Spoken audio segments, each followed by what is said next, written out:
మోకాళ్ల నొప్పులు, gas, gut health వంటి సర్వ రోగాలకు నివారణి అరుణ యోగా ఆముదం. కమిట్ అయిపోతున్నారే, కొంపదీసి ఇలాగే ప్రొసీడ్ అయిపో.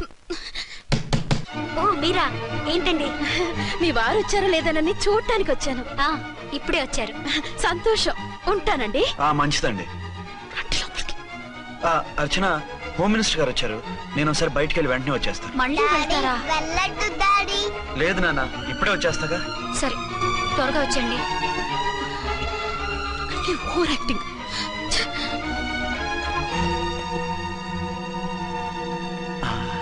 అమ్మయ్యా, నువ్వు సమయానికి వచ్చి డోర్ కొట్టావు. లేకపోతే ఆవిడతో సంసారం మొదలెట్టేవారా? చిచి, నేను ఎటువంటి వాడినా నీకు తెలీదా? చాలండి మీ నాటకాలు. బాబుకి బాబులు యాక్ట్ చేసి రమ్మంటే దానికి మొగుళ్ళు యాక్ట్ చేసి వస్తారా? అంటే బాబుకు అనుమానం రాకుండా ఉండాలని. ఏ దాన్ని వాటేసుకుని ముద్ర పెడితే గాని వాడు నమ్మనన్నాడా? బిడ్డ తల్లిని కూడా చూడకుండా సంత దొరికిందని గుండెలకు హత్తుకుని చిచిచి మగబుద్ధి పోల్చుకున్నారు కాదు. అదే మన శోభన ఉంటే ఇలాంటి టెంప్టింగ్ ఉండేవి కావు కదా. అది కాదు. నన్ను ముట్టుకోకండి. వెళ్ళి డెటాల్తో శుభ్రంగా స్నానం చేసి రండి. అలాగే. అసలు ఈయన నమ్మి పంపడం నాది బుద్ధి తక్కువ. 48 గంటలైనా అర్చన మొగుడు ఇంటికి రాలేదు, ఝాన్సీ మొగుడు బయటికి పోలేదు. ఆ డెఫినెట్ గా 2 in 1 గడే. నేను చెప్పిన కదా బాయ్, వాళ్ళిద్దరు ఒకటేనని. ఇంకెంత 24 గంటలే కదా. ఆడొచ్చాడా సరే సరే, లేకపోతే ఆడి బండారం బయట పెట్టేసి వాళ్ళ కాపురాలు కూల్చేద్దాం. అమ్మ దొంగ నా విలన్స్ లారా, ఇంత పెద్ద మ్యాప్ వేస్తున్నారా? చెప్తా మీ పని, చెప్తా. హలో, నేను సార్ రావుకోటిని. Hello sir. అయ్యి బాబోయ్, మళ్ళీ నన్ను సార్ అంటున్నారండి సార్. నేను మీ కానిస్టేబుల్ సార్. రామకోటిలా కోటి సార్లు చెప్పాలా సార్? అర్థమైంది సార్. 2 టౌన్ మేడం గారు పక్కన ఉన్నారా సార్? అవును సార్. మేటర్ చెప్పండి. ఆ కిర్లోస్కర్ గాడు, మురారి గాడు మీ పచ్చని కాపురంలో వెచ్చని బాంబు పెట్టారు సార్. బాంబా? ఏంటో వివరంగా చెప్పండి సార్. మై గాడ్, అయితే ఇప్పుడే వచ్చేస్తున్నాను. ఏంటండి, ఏమైంది? మా స్టేషన్ లో 2 టెర్రరిస్టులు బాంబులు పెట్టారంట. నేను వెంటనే వెళ్ళాలి. బాంబులు పెడితే పారిపోవాలి గాని వెళ్తానంటారేమిటండి? నేను వెంటనే వెళ్ళి వాటిని తీయాలి, లేకపోతే చాలా డేంజర్. వెళ్తే మీకు డేంజర్ కదండి. ఇదిగో అరగంట గ్రేస్ టైం ఉంది కదా, నాకేమవుతుందో ఇప్పుడే వచ్చేస్తాను. వద్దండి ప్లీజ్. ఏమండి, నాకేమవుతుందో చెప్పేది వినండి. వచ్చాను, వింటాను. వద్దండి, వెళ్ళకండి ప్లీజ్. నా మాట విను. అక్కడ చాలా డేంజర్. ఏమండి, అరే ఏం ఝాన్సీ, నీ మొగుడు ఎడుకో ఉరుకుతుండు. ఎవరో టెర్రరిస్టులు స్టేషన్ లో బాంబులు పెడతారు. అరే ఆయన బయటకెళ్తే ప్రాణగండం కదా. ఆయనకి ప్రాణగండం అని మీకెలా తెలుసు? అదే బాంబులు అంటున్నారు కదా, పేలితే డేంజర్ అని మన ఉద్దేశం. అదే నాకు భయంగా ఉంది. అర్జెంట్ గా మీరు అర్చన గారింటికి వెళ్ళకపోతే మీ సీక్రెట్ మొత్తం బయటపడిపోతుంది. అయితే నువ్వు పని చేయి. ఏంటి సార్? నేను అర్చన మొగుళ్ళో వెళ్తాను, నువ్వు నాకు డూప్ గా ఝాన్సీ భర్తలో వెళ్ళు. ఏంటి సార్ మీరు మాట్లాడేది? నేను మీ డూపా? మీ పోస్ట్ ఏంటి, నా పొజిషన్ ఏంటి? మీ హైట్ ఏంటి, నా షార్ట్ ఏంటి? మీ స్టైల్ ఏంటి, నా స్టమక్ ఏంటి? మీ పర్సనాలిటీ ఏంటి, నా మున్సిపాలిటీ ఏంటి? నా వల్ల కాస్త నేను నువ్వు ఇలా వెళ్ళవు, నీ షేప్ మారుస్తాగా. వద్దండి బాబు, రిస్క్ అయిపోద్ది. నేనున్నానుగా. మీరు ఎప్పుడు లేరు, సినిమా బిగినింగ్ నుంచి ఎండింగ్ వరకు ఉంటారు. కమిడీ అని నా పరిస్థితి ఏంటి సార్? ఇదిగో మాట్లాడకుండా పద.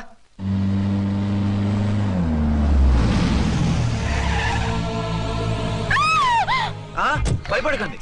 భర్తని భయపెట్టాలే గాని భర్తను చూసి భయపడకూడదు. భర్త? భర్త ఏంటి? ఆ కట్టు లోపల ఉన్నది మీ ఆయనే. ఏమైంది ఆయనకి? పోలీస్ ప్రాణాలు కాపాడడం కోసం ఆయన సొంత చేతులతో బాంబులు తీసి పరిగెత్తుంటే అవి కాస్త పేలిపోయాయి.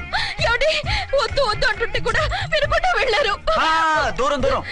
ఈ సమయంలో ఆయన్ని వాటేసుకుంటే లోపల ఉడికిన వంకాయలా ఉన్న ఆయన బాడీ బర్స్ట్ అయి బతకడం కష్టమని అపోలో డాక్టర్స్ ఆవేదనతో చెప్పారు. ప్రాణగంట ఉందని చెప్పినా వినిపించుకోకుండా వెళ్ళారు. చూసారా ఎంత ఘోరం జరిగిపోయిందో. అదే మీ పసుపు తాడు సైకిల్ చైన్ లా గట్టిది కాబట్టి ప్రాణాలతో బయటపడ్డాడు. పదండి లోపల తీసుకెళ్దాం. జాగ్రత్త. మెల్లగా మెల్లగా సార్. తంబి, ఈడి సింగిల్ కాదు, డబలే. గంతేనంటావన్నా?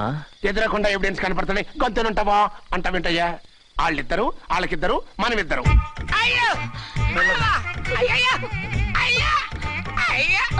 నెమ్మదిగా పడుకోండి సార్. మీరెళ్ళి ఫ్యాన్ తీసుకోండి. రేయ్ రాంపడు, నువ్వు లేకుండా అలాగే 4 రోజులు పడుకో. మరి తిండేలా సార్? నిన్ను చూడడానికి వచ్చినప్పుడు నేను పెడతానులే. Don't worry sir, don't worry. జాగ్రత్తగా చూసుకోండి. థ్యాంక్స్ అండి. ఏమండి, బాబుకి ఎలా ఉంది? మిమ్మల్ని కలవరిస్తున్నాడు. రే రామరా. బాబుకు జ్వరం తగ్గే వరకు మీరు బయటకు వెళ్ళడానికి వీల్లేదు. అలాగే. నా డ్యూటీ వేరే వాడికి వేసి వచ్చాను. ఇంతలో 2 టౌన్కి వెళ్ళాల్సిన పని లేదు. చాలేగాడు బాంబు పేలిన బతికిపోయిండు. గట్టి విన్నావు. నా మరదలు నేనెట్టయినా పెళ్లి చేసుకోవాలి. ఏదైనా ఐడియా ఉంటే చెప్పానా? ఆడు బలంగా ఉంటే మనల్ని బాధ వదిలిపెడతాడు. ఇప్పుడు ఆడు బాంబు దెబ్బకి 90% చచ్చాడు. మిగిలిన 10% ప్రాణం మీద మనం 2 దెబ్బలు కొట్టాం అనుకో, పూర్తిగా చస్తాడు. ఆ తర్వాత నీ మరదలు నువ్వు పెళ్లి చేసుకోవచ్చు. అయితే పద, వాడిని ఎత్తుకొచ్చి కథం చేద్దాం.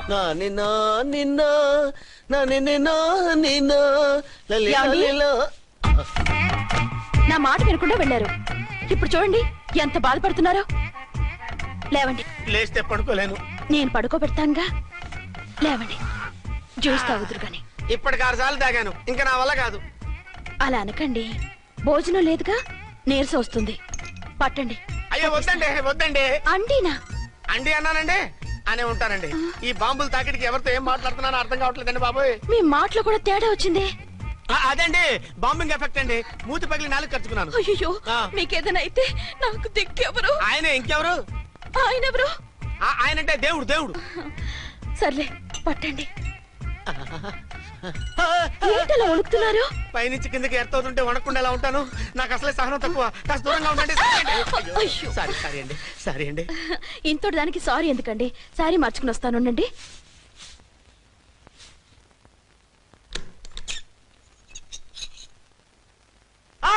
వద్దు వద్దు వద్దు వద్దు. ఏంటండి, ఏమైంది? నా ఎదురుగా బట్టలు మార్చుకోవద్దు, నేను తట్టుకోలేను. ఏ సిగ్గుగా ఉందా? లేదు, భయంగా ఉంది. భయపట్టు ఎందుకు? నేను అందంగానే ఉంటానుగా. అందుకే భయపడేది. అయ్యా, భయం ఎందుకు? నేనేం పరాయిదాన్ని కానుగా. ఇదిగో, మీరు ఇలా ప్రొసీడ్ అయిపోతే మా గురువు గారికి నేను అన్యాయం చేయాల్సి వస్తుందండి. గురువా? గురువెవరు? అదేనండి డాక్టర్ గారు. ఈ కట్లిప్పే వరకు నన్ను స్టార్ట్ టీవీ కూడా చూడొద్దన్నారండి. మీరు సైడ్కి వెళ్ళి మార్చుకోండి, లేకపోతే నేను ఎమోషన్ అయిపోతాను. అదా మీ భయం? అయితే ఉండండి. థ్యాంక్స్. అమ్మయ్యా, ఈ గంటకి గండం గట్టెక్కింది నాయనా. ఇలాంటి టైప్ సీన్లు ఉన్నాయని తెలిస్తే నేను చచ్చినా వచ్చి ఉండేవాడిని కాదు. పరిస్థితులు ఇలాగే కొనసాగితే నేను కాలు జారటం ఖాయం. దేవుడు, కాలు జారటం ఖాయం. చిన్న పిల్లలు ఏంటి అరుపులు? కాసేపు ఓర్చుకోండి, అవే తగ్గిపోతాయి. పుసుగేసుకుంటారా దేవుడు?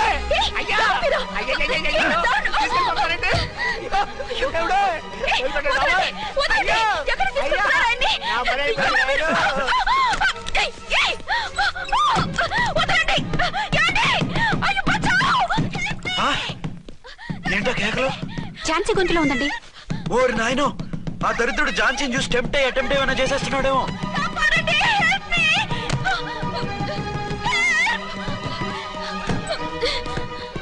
ఏంటి ఝాన్సీ, ఏమైంది? మా ఆయన కిడ్నాప్ చేసి తీసుకెళ్లిపోతున్నారండి. ఎవరు? ఏమో తెలియదు, కాపాడండి. ఓరి నాయనో, బారసాలకు ముందే ఝాన్సీ నా వైఫ్ అని ఫిక్స్ అయిపోతే సడన్ గా హస్బెండ్ అయిపోయి దాన్ని బెడ్ ఎక్కేద్దామని చూస్తున్నావురా?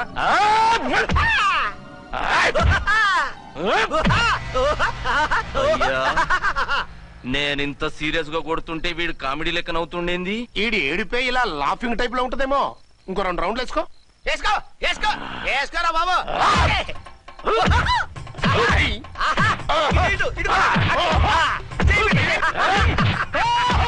రాయ్, మీరు కూడా వచ్చి తలిగియండి రా వీణ్ణి.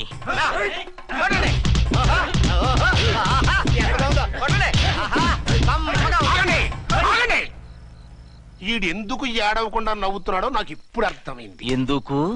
డల్ల పరుపు మందాన బ్యాండేజ్ చుట్టుంటే దెబ్బ ఎలా తగులుతుంది? గద్గదా సంగతి. గదే. రేయ్, కట్లు మొత్తం ఇప్పి కొట్టుర్రా వీణ్ణి. వద్దు వద్దు, కట్లు మాత్రం ఇప్పొద్దు. ఏ లోపట బట్టలు లేవా? డ్రాయర్ కూడా లేదు. ఏం పర్లేదు, మేము మగాలేము కదా. ఇప్పండి రా. వద్దు వద్దు బాబాయ్,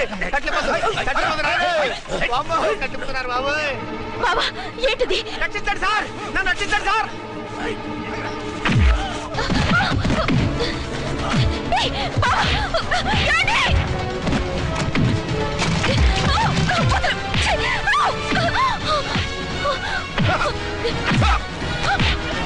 వద్దు వద్దు, నా డ్రెస్ చెప్పకండి బాబాయ్. వద్దు బాబాయ్. అయ్యో, ఏంటి రాయో, నేను లేకపోతున్నానండి.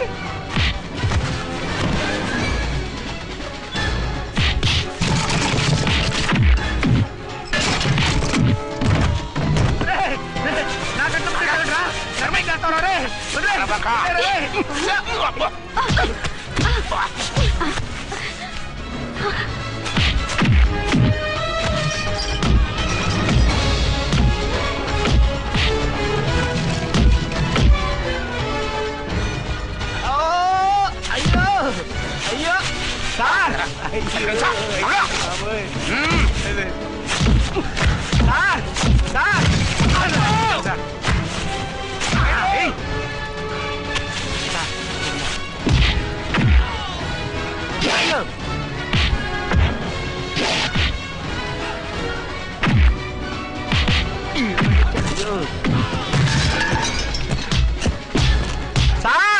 రక్షించండి సార్.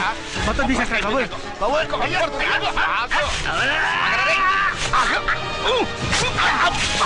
మళ్ళీ స్లిప్ అయిపోయాడు నాయన. సార్. సార్ రక్షించండి సార్. సార్ రక్షించండి సార్.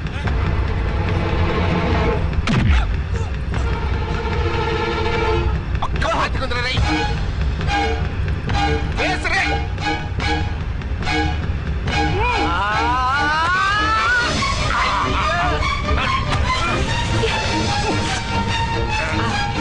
గొంతులు చచ్చిపోతాను.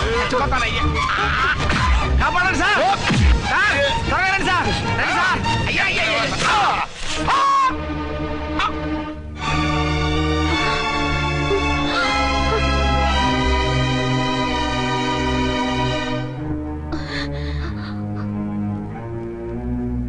నువ్వా? నువ్వు ఈ వేషాలు ఎందుకు వచ్చావు? నన్నెందుకు మోసం చేశావు? సారీ, నిన్ను మోసం చేసిన వీడి కాదు, వారు. మా ఆయన ఎక్కడా? బైబిల్ మొత్తం చదివి ఏ సుప్రీం ఎవరని అడుగుతా వింటమ్మా. ఎంతకాలం నీ కొమ్మగుడు ఉన్నారనుకుని తెగ మురిసిపోయారు. కానీ మీరు కట్టుకున్నది పంచుకున్నది ఒకే ఒక మొగుణ్ణి, వారే వీరు.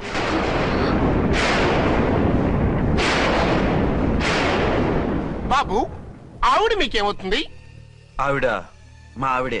ఆవిడ ఆవిడ మా ఆవిడే. విన్నారుగా లేడీస్, ఈ సీన్ లో ఇక మన పని అయిపోయింది. ఇప్పుడు వన్ డే మ్యాచ్ మొదలవుతుంది. టాస్ వేసుకుని ఎవరు బౌలింగ్ చెయ్యాలో ఎవరు బ్యాటింగ్ చెయ్యాలో వాళ్ళే డిసైడ్ చేసుకుంటారు. మనం గ్యాలరీలో కూర్చుని మ్యాచ్ చూద్దాం పద. ఎందుకింత మోసం చేశారు? ఎందుకింత ద్రోహం చేశారు? నేను ఎవరిని మోసం చేయలేదు, ఎవరికి ద్రోహం చేయలేదు. పాపం, విధి ఆడిన వింత నాటకంలో ఆర్టిస్ట్ అయి ఉంటాడు. చెప్పండి, ఒక పెళ్లి చేసుకుని నన్నెందుకు రెండో పెళ్లి చేసుకున్నారు? మీకు భార్యగా నేను సరిపోలేదా? ఆవేశపడకుండా నేను చెప్పేది వినండి. నువ్వు చనిపోయావు అనుకుని అందరూ కలిసి నాకు బలవంతంగా పెళ్లి చేశారు. ఆ విషయం నాకెందుకు చెప్పలేదు? పెళ్ళైందంటే నేను చేసుకోనా, చీ కొడతానా? నిజం దాచి పెళ్లి చేశారని నాకు మన పెళ్ళైన తర్వాత తెలిసింది. అప్పుడైనా మీరు చెప్పాలిగా, ఎందుకు చెప్పలేదు? చెప్తే నువ్వు మిమ్మల్ని వదిలేస్తానని భయపడి చెప్పలేదా? నన్ను వాడుకునే ఛాన్స్ మిస్ అవుతుందని చెప్పలేదు. Don't talk రబేష్. కొంతకాలం ఆగి చెప్తే చచ్చినట్టు పడుంటారు. ఎంచక్క ఇద్దరితో సంసారం చేయొచ్చని ఆశపడ్డారా? అది కాదు అర్చన, నువ్వైనా నన్ను అర్థం చేసుకో. చచ్చిపోయాననుకుని తను చేసుకున్నారు అంటే మీ మనసులో నాకు స్థానం లేదు, నా మీద మీకు ప్రేమ లేదు. అదేం మాట అర్చన? ఎస్, నా మీద ప్రేమే ఉంటే పెళ్లి చేసుకుందామనే ఆలోచన మీకు వచ్చి ఉండేది కాదు. మరో పెళ్లి చేసుకోరు. నేను చెప్పేది విను. నన్ను ముట్టుకోకండి. ఏ రోజైతే తన మెళ్ళో తాళి కట్టారో ఆ రోజే మన బంధం తెగిపోయింది. ఆ రోజే మీ అర్చన నిజంగా చచ్చిపోయింది. ఉండండి, తనతోనే ఉండండి, తన్నే భార్యం చేసుకోండి. నాకు కావాల్సింది శీల చెడిన మగాడు కాదు, శీల ఉన్న మొగుడు. Out out. బంగారం లాంటి మా సిఐ గారి కాపురాల్ని నాశనం చేశారు. రేయ్! వచ్చే సినిమాలో హీరోగా పుట్టి మీ ఇద్దరి అంతు చూస్తాను. ఖబర్దార్. ఏమ అర్చన, ఏమిటి నువ్వు చేసిన పని? మాట్లాడుకో, నీకు మాట్లాడే అర్హత లేదు. నేను నీ తల్లినే. కూతురి మొగుడికి రెండో పెళ్లి చేసిన నువ్వు తల్లివా? నాకు సవితని తెచ్చిపెట్టిన నువ్వు తల్లివా? తల్లివైతే నీ అల్లుడికి మళ్ళీ పెళ్లి చేశావు? నువ్వు చచ్చావని అతను కుమిలిపోతుంటే చస్తాడేమని భయపడి పెళ్లి చేశానే, ఏం తప్ప? ఖచ్చితంగా తప్పే. నాకే కన్నొక్కరా కాడొక్కరా, నాలో ఏ లాభం ఉందని, ఏం తక్కువ అని రెండో పెళ్లి వాడికి రెండో పెళ్ళంగా పడి ఉండాలి. అంటే జీవితాంతం మొగుడు లేకుండా బతుకుతావా? మొగతోడు లేకుండా ఉంటావా? ఏ మొగుడు లేకుండా బ్రతకలేనా? ఆడదానికైనా మొగుడు అవసరం, మగాడికి పెళ్ళ అవసరం లేదా? నేను ఇంకో మొగాడిని చేసుకుంటే అతను సహిస్తాడా, భరిస్తాడా? నోర్మై, మగాడికి ఆడదానికి పూలిగేట్. మగాడికి ఏమైనా కొమ్ములున్నాయా? స్పెషల్ గా పైన ఊరి పడ్డాడా? వాళ్ళు తినే ఉప్పు కారమే మేము తింటున్నాం. వాళ్ళ ఒంట్లో రక్తమే మా ఒంట్లోనే ప్రవహిస్తోంది. అది కాదమ్మా, మొగుడిని వదిలేసిన ఆడదాన్ని నీచంగా చూస్తారు, చులగేలా చేస్తారు. పెళ్ళాన్ని వదిలేసిన మొగుడిని గౌరవించి హారతలు పడతారా? అతను నిన్ను వదిలేయాలనుకోవడం లేదు, నిన్నే కావాలనుకుంటున్నాడు. అతను కావాలనుకుంటున్నది భార్యని కాదు, ఆడదాన్ని. అంటే దూరం చేసుకుంటావా? లేకపోతే దగ్గరే ఆత్మాభిమానం చంపుకొని కాపురం చేయమంటావా? 3 ముళ్ళు 7 అడుగులు 4 గోడలు, ఇవే ఆడదానికి హద్దులని పడుండమంటావా? దాని పక్కనో రాత్రి నా పక్కనో రాత్రి పడుకునే మనిషిని నా మొగుడిని అనుకోమంటావా? నేను సతినా, సవతినా, లేక సానినా? ఏ అర్థం చెప్పుకొని ఏ హోదాతో అతనితో ఉండమంటావు? పరాయి ఆడదానికి దక్కినవాడు నా మొగుడు కాదు. అంటే ఏమిటో? ఆ మొగుడిని వద్దనుకుంటాను, విడాకులు తీసుకుంటాను.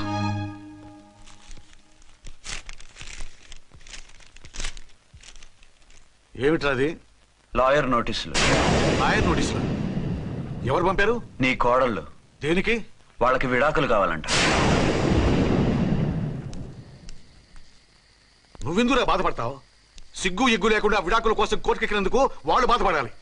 నీలాంటి మంచి మొగుడిని దూరం చేసుకుంటున్నందుకు వాళ్ళు ఆడవాలి. మీసం లేని వాళ్ళు వాళ్ళకి అంత పట్టుదల రోషం ఉన్నప్పుడు మీసం ఉన్న మగాడివి నీకెంత ఉండాలరా? వాళ్ళకి ఒక్కర్లేనప్పుడు నీకు వాళ్ళు అక్కర్లేదు. ఇంతకాలం నువ్వు చెప్పింది నేను విన్నాను, ఇప్పుడు నేను చెప్పింది నువ్వు వినాలి. మొగుండి వదిలేసిన వాళ్ళకి మొగుడు తోటమేమో కానీ పెళ్ళాం వదిలేసిన మొగుడికి 1,00,000 మంది దొరుకుతారు. నువ్వు మళ్ళీ పెళ్లి చేసుకో. అప్పుడు గాని జనం నేల మీద ఉయ్యరు. ఊహించుకుని పనిచేసింది వాళ్ళురా. నువ్వు వాళ్ళని మర్చిపోలేక జీవితాంతం నరకలు పిస్తుంటే చూసి ఆనందించాలని వాళ్ళ ప్లాన్. నువ్వు మళ్ళీ పెళ్లి చేసుకుంటే ఆ కుక్కలు చెప్పుతో కొట్టినట్టు అవుతుంది. అంటే ప్రతీకారం కోసం పెళ్లి చేసుకోమంటావా? లేకపోతే ఇంకా వాళ్ళకి మొగుండని వాళ్ళ ఫోటోలు పట్టుకుని కుళ్ళి కుళ్ళి ఏడుస్తావా? ఒక్కసారి చేసిన తప్పుకే నరకం అనుభవిస్తున్నాను. మళ్ళీ జీవితంలో అటువంటి పొరపాటు చేయను. పోనీ చెయ్యని పొరపాటు చేయి, కొత్త అలవాటు చేసుకో.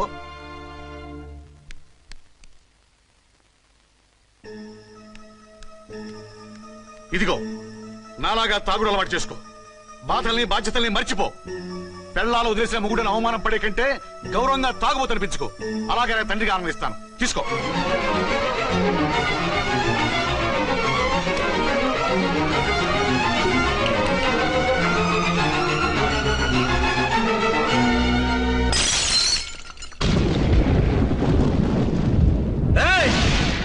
అర్చన, ఝాన్సీ, బయటికి రండి.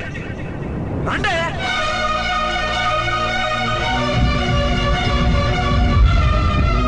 भाई और बहनों, देखो, ये मेरा फर्स्ट पत्नी है.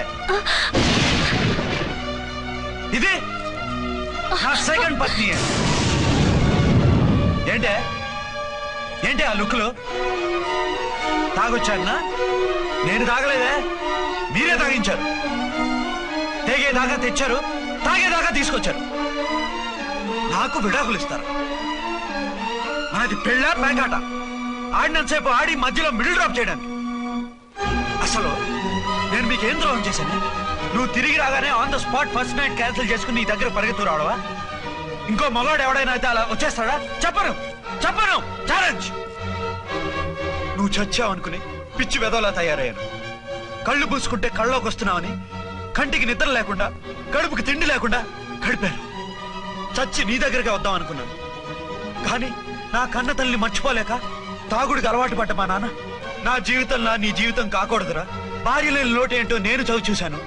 మళ్ళీ పెళ్లి చేసుకోరా అని బలవంతం చేస్తే చచ్చి కన్న తండ్రిని ఏడిపించలేక బతికి దీన్ని పెళ్లి చేసుకున్నానే తప్ప దీని రంగు పొంగు చూసి వెర్రెత్తి కాదు.